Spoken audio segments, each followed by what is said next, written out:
The Asian traveler, and that's a huge demographic there, right, together that we've just lumped, so that's quite a generalization. They tend to take shorter holidays, tend to take a lot more holidays and shorter holidays. Korean people travel only like, let's say, less than 7 days. 7 days and once or 2 times per year.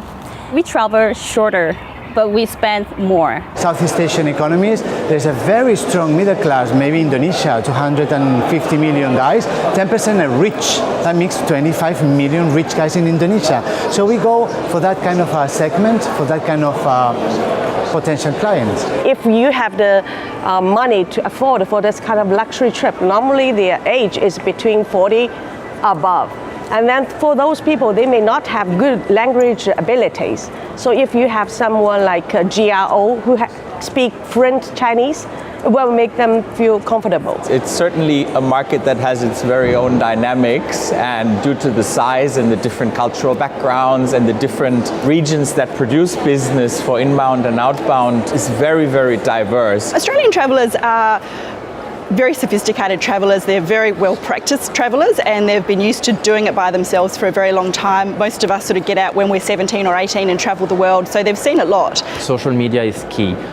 If you want to reach out, it's WeChat. If you don't have WeChat, you do not exist in China. Hong Kong and Singapore do get placed in a box together, but people in Hong Kong are also really different from people in Singapore. What works in China doesn't have to work in Indonesia, of course.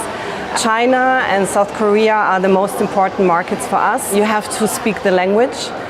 This is the key. Enjoying lifestyle for an Asian doesn't necessarily mean doing nothing for a week.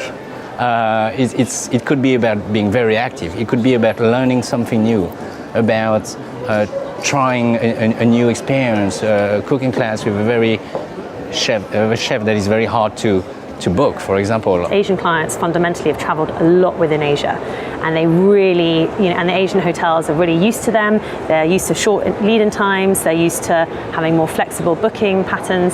And, I would like to see a lot more of that coming from Latin America, Africa, Europe.